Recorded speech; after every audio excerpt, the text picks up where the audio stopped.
Guys, welcome back to Saturday again. मैं अनूप मिश्रा आज आपका सैटरडे क्लास में फिर से स्वागत करता हूं। जैसा आपको पता है कि हर सैटरडे क्लास कुछ ना कुछ हमारे लेके आता है। I mean to say that मैं आपके लिए कुछ ना कुछ लेके आता हूं हर सैटरडे, एवरी सैटरडे। अब क्या होता है सैटरडे के दिन? हम उन विषयों पर बात करते हैं, उन टॉपिक्स पे चर्चा करते हैं जो कि हमारे लिए बहुत ही यूजफुल होने वाली होती है या यूजफुल होती है। लेकिन बहस शुरू करने से पहले हम कुछ विशिष्ट बातों पर ध्यान देंगे। तो मैं आपको बता दूं, जैसे आपको पता होगा या पता कर लीजिए कि मेरा चैनल RRR99 अब लाइव में शुरू हो चुका है। अर्थात मैं अनूप मिश्रा लगातार 3-4 दिनों से अब लाइव स्ट्रीम पे आ रहा हूं यूट्यूब पे। और 10th का सिलेबस मैंने शुरू किया है, जिसमें मैं मैथमेटिक्स, साइंस में फिजिक्स, केमिस्ट्री और प्लस ग्रामर, इंग्लिश, चारों में पढ़ाने वाला हूं। तो आप समय ना गंवाएं और जल्दी से जल्दी प्रत्येक दिन शाम 6 बजे लाइव स्ट्रीम में जुड़ें, ताकि आप लोग का फायदा हो। इस तरह से कक्षाएं तो चल नहीं पा रही हैं स्कूलों में, तो इसीलिए चलिए बात करते हैं पहले टॉपिक की। क्या है वो पहला टॉपिक? फ्रेंड्स, छुट्टियां लगातार बढ़ती जा रही हैं। हर दिन नए नए केसेस आते जा रहे हैं। कभी यहां कितना केस, कभी यहां उतना केस। ये सुन के कसम से मुझे तो बहुत चिंता हो रही है आगामी जीवन की, कि कैसे हम पढ़ेंगे, कैसे कोई पढ़ेगा। अब कोई पढ़ेगा नहीं तो कोई पढ़ाएगा कैसे? अगर कोई अच्छा पढ़ेगा नहीं, अच्छी नॉलेज प्राप्त नहीं करेगा, तो अच्छी अच्छी पोस्ट पे कैसे जा सकता है? आप ही बताओ। नहीं जा सकता है। अब इतनी अच्छी सुविधाएं हो चुकी हैं, ऑनलाइन माध्यम, जिसको मेथड भी कह सकते हैं, बाय ऑनलाइन मेथड, कि हम जो चाहें, जब चाहें, जैसे चाहें, जिनसे चाहें उनसे अपनी चुनिंदा विषय को पढ़ सकते हैं। ये तो मुझे बहुत अच्छा लगता है। और 100% में से मैं कह दूं तो लगभग 100% में से अगर मैं कह दूं लगभग 85+ % लोगों को ऑनलाइन में बहुत ही लगाव हो चुका है। क्योंकि विगत 1.5-2 वर्ष लॉकडाउन के अब होने वाले हैं, सबको इसकी लत पड़ चुकी है। और सही भी है। क्यों सही है? क्योंकि यूट्यूब एक ऐसा प्लेटफॉर्म बन चुका है जिसपे हजारों, करोड़ों, लाखों सब्जेक्ट्स धरे पड़े हैं। और हर एक दिन एक नए टीचर बिल्ड हो रहे हो, बन रहे हैं आपके लिए। और किसके लिए? आपके लिए। ठीक है। दूसरी पॉइंट, तो लगातार छुट्टियां जब बढ़ रही हैं तो हमारे क्लासेस ऑफ हो जा रही हैं। कौन सी क्लासेस? स्कूल की क्लासेस, कोचिंग क्लासेस ऑफ हो जा रही हैं। इन सब सिचुएशंस हमें करना क्या चाहिए? हमें ये करना चाहिए कि हमें अपने पढ़ाई पर फोकस करना चाहिए। अपने घर में रहकर स्वयं अध्ययन करने का प्रयास करना चाहिए।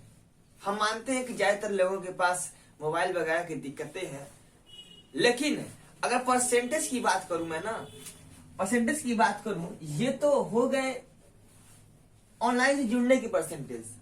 अगर मैं मोबाइल फोन के परसेंटेज की बात करूं, तो ये भी अगर 100% की बात करूं तो लगभग नहीं तो 88% से ज्यादा लोगों के पास मोबाइल हो चुके हैं। एक छोटा बच्चा कहता है मुझे वीडियो गेम खिलाओ, मुझे ये सॉन्ग देखना है, मुझे ये वीडियो देखना है। उसी पता चल चुका है, जी हाँ, उसे भी पता चल चुका है कि ये मोबाइल नाम की कोई चीज होती है।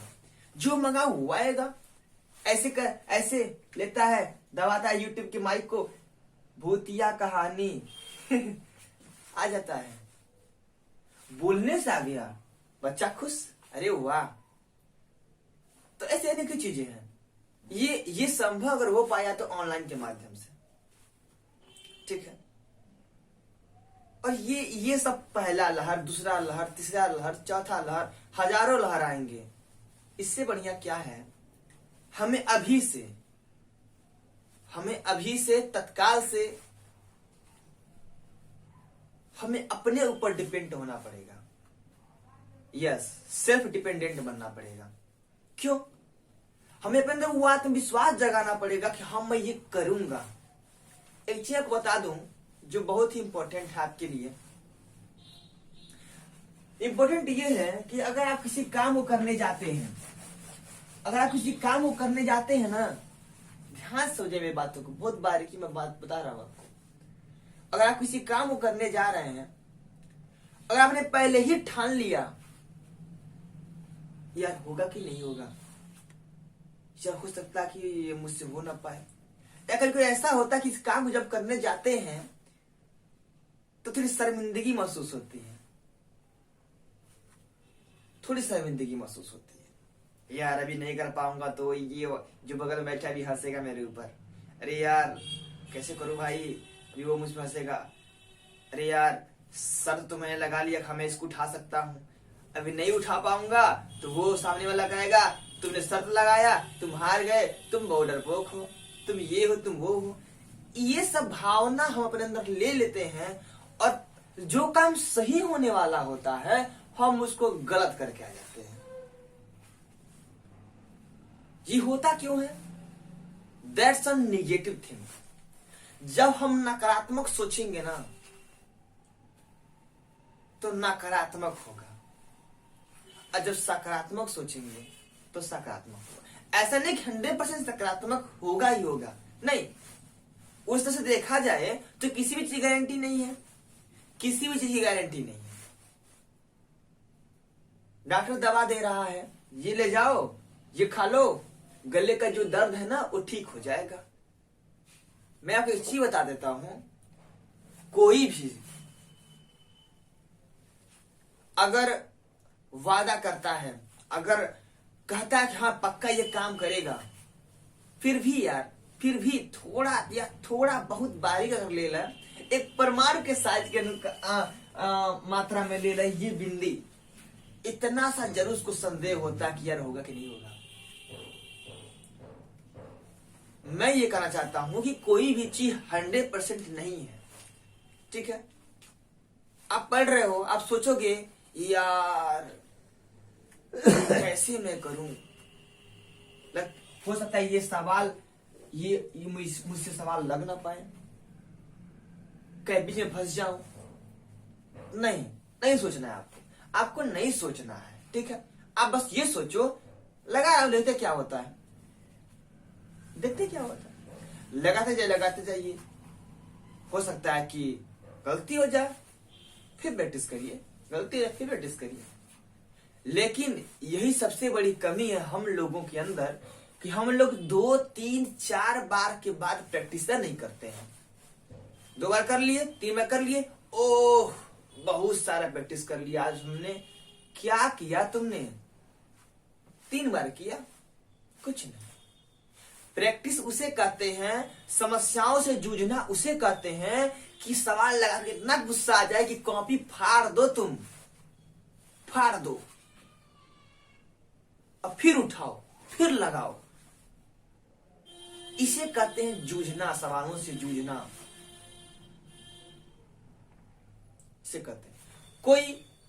कोई 5 घंटा पढ़ता है, कोई 7 घंटा पढ़ता है, कोई रात भर पढ़ता है, कोई 2 घंटा पढ़ता है, वो चीजों को ऑब्जर्व कर लेता है। क्यों ऐसा होता है? कोई दिन रात काम करता है, वो काम नहीं होता, कोई 5 मिनट बस अपना 5 मिनट दे देता है ना, वो काम सक्सेस हो जाता है। क्यों ऐसा होता है? तो कहीं ना कहीं इसके पीछे रीजन है। क्या रीजन है? कि लगातार 6 घंटा काम करने वाला जो सक्सेस नहीं पाता है, हो सकता है उसके अंदर कुछ आत्मविश्वास की कमी हो, हो सकता है उस काम को डरते हुए कर रहा हो, कुछ भी हो सकता है वो निपुण न हो, लेकिन एक ना एक दिन वह निपुण हो सकता है। कैसे होगा? दैट इज द ट्राइंग, केवल प्रयास से। अरे यार आप इफोर्ट करो ना, बस आप बस प्रयास करो, बस प्रयास करो। मैं जब क्लासेस लेता हूं लाइव स्ट्रीम, चूंकि मेरा अभी तो मैं शुरू किया हूं लाइव स्ट्रीम लेना यूट्यूब पर, फिर भी मैं ये अपने अंदर यह रखता हूं कितना मैं बेटर कर दूं। जब मैंने शुरू किया लाइव स्ट्रीम, जब 2 दिन बीत चुके तो उधर से कमेंट आ रहा था कि सर बोर्ड सर साफ नहीं दिखाई दे रहा है। अब मेरे पास उतने सारे तो इंस्ट्रूमेंट तो है नहीं, इतने सारे उपकरण तो है नहीं मेरे पास जैसे कि अन्य ऑनलाइन सेंटरों में होते हैं। अभी तो मेरी नींव है ना, अभी तो मेरी नींव है। मैं एक पायदान पे हूं, चढ़ने की कोशिश कर रहा हूं, मैं लड़ रहा हूं ना, मैं चढ़ने की कोशिश कर रहा हूं। मैं भी इस फील्ड में आना चाहता हूं। किस लिए? किस लिए मैं आना चाहता हूं? मैं इसलिए आना चाहता हूं ताकि मेरी भी नॉलेज बिल्ड हो, मैं भी तरीका जानूं। एक चीज आपको बता दूं, आप जितना घर में रह के नहीं सीख सकते हैं उतना बाहर रह के सीख सकते हैं। पता है क्यों? घर में 4 दीवारी के अंदर जो नॉलेज है ना, जो नॉलेज है वो घरों घरों में बिक रहा है, लेकिन जो बाहर की नॉलेज है ना वो घर में आपको नहीं मिल पाएगी। अब बाहर निकल तो देखो क्या है बाहर की दुनिया। हर एक दिन नए विचार सोचने को मिलेंगे, समझने को मिलेंगे, कैसे रहना है, कैसे बात करना है, ये तौर तरीके, ये होती है जिंदगी। आप घबराओ नहीं यार, ओके? और अपने आप को डिस्टर्ब मत करो, ओके? सब सही है, खेलो, आराम से मस्ती करो, सब जरूरी है। Everything is important for you. सब डेली लाइफ में सब कुछ इंपॉर्टेंट है, लेकिन study is most important for you. आप एक काम करो, मेरा तो यही मानना है कि पढ़ रहे हो तो बोर्ड के लिए मत पढ़ो। पता है क्यों? जो बच्चा बोर्ड के लिए पढ़ता है कि मैं अपने बोर्ड में, मैं ना, जो बच्चा बोर्ड के लिए पढ़ता है कि मैं अपने बोर्ड एग्जाम में 99% ऑब्जर्व करना चाहता हूं। कोई कहता कि नहीं मेरा तो 85% आ जाए ना, भगवान के भरोसे लड्डू बांटूंगा मैं, कपूर जलाऊंगा मैं। कोई कहता है कि मैं 4 सोमवार करूंगा, 4 मंगलवार करूंगा। हे भगवान, जिसके जो भी धर्म होते, हे अल्लाह, जो भी धर्म है, hey God, I must to say that, ये मुझे 75% दे दो ना भगवान। तो जो लोग परसेंटेज के लिए मरते हैं, केवल बोर्ड पॉइंट ऑफ व्यू के लिए कि मेरे बोर्ड में इतने लटक जाएं कि हाँ मैं इतने ऑब्जर्व किए हैं, यकीन मानो उनके पास बोर्ड के एग्जाम खत्म होने के बाद नॉलेज नहीं रहेगा। गारंटी है मेरी। They have no any knowledge after the board exam pass. जैसे ही बोर्ड एग्जाम पास होंगे ना, वो नॉलेज खल्लास, फिनिश। लेकिन आप बनो दूसरे प्रकार का। क्या है दूसरा प्रकार सर? दूसरा प्रकार जानते हो क्या है? आप पढ़ रहे हो ना, डोंट स्टडी फॉर बोर्ड ना, you must to study for yourself, your knowledge.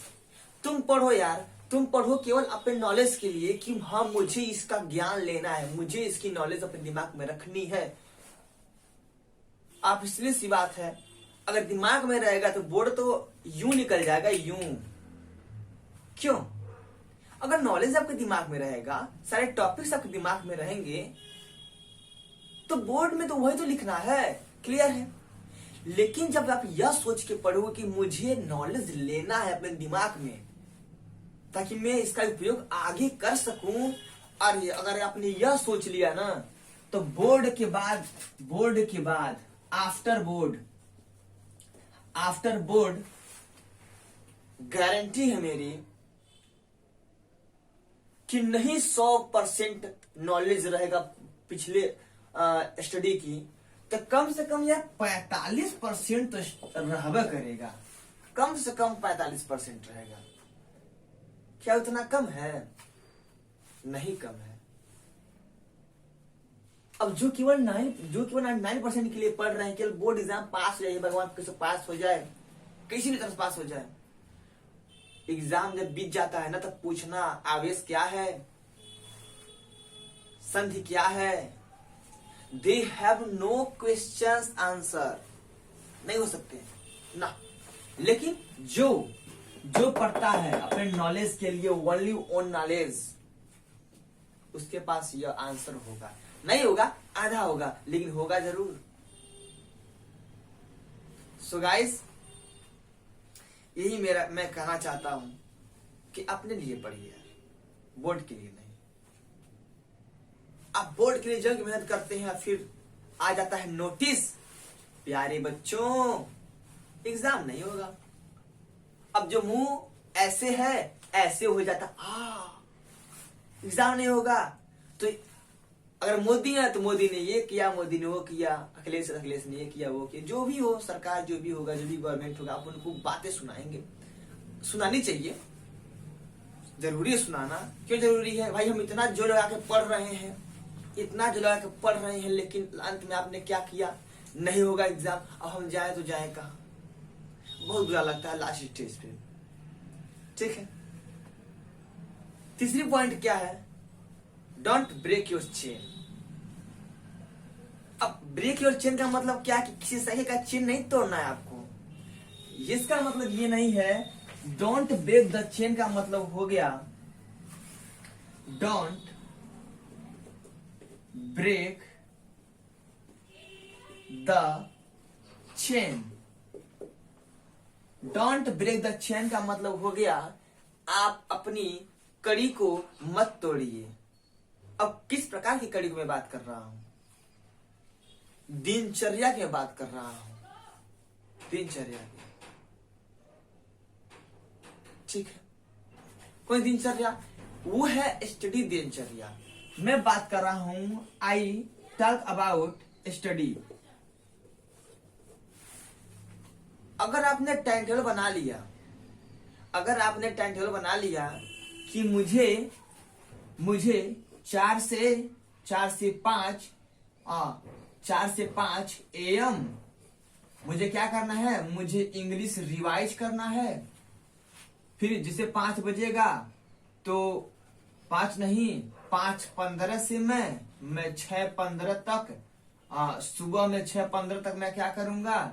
English पढ़ने के बाद मैं मैथ्स फार्मूला को मैं थोड़ा रिवाइज कर लूंगा। ये आपका नियम है। उसके बाद से ये 6:15 हो गया, बच गए 7, तो 6:15 से मैं क्या करूंगा? 6:15 से 8:15 तक क्या करूंगा? अदर वर्क करूंगा मैं। मतलब शौच इत्यादि जो भी कार्य होते हैं, खाना पीना जो भी काम होता है, उतना कर लीजिए। ठीक है, अगर आपने ये ऐसा बनाया है तो मैं सपोज एग्जाम्पल लिख कह रहा हूं। मतलब कि ये छुट्टी तरह का एग्जाम्पल है। छुट्टियों के दिनों आप ऐसा बना सकते हैं। अगर बनाए हैं, उसके बाद 8:15 हो जाएगा। पक्का मैं 9 बजे बैठूंगा और उठूंगा 12 बजे। इसमें क्या करूंगा? मैथ से रिवाइज करूंगा, मैथ पढ़ूंगा। ठीक है, ये आपकी हो गई। फिर मैं 12 से 1 PM मैं क्या करूंगा? अपना लंच करूंगा। ठीक है, लंच करूंगा। अच्छा सर, फिर क्या हुआ? फिर 1 से 3 तक मैं केमिस्ट्री पढ़ूंगा।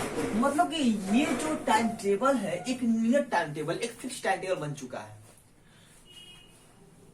डोंट ब्रेक द चेन का मतलब कि जैसे जैसे यह टाइम टेबल बना हुआ है, आप वैसे वैसे इसको फॉलो करिए। और every day you have to follow it.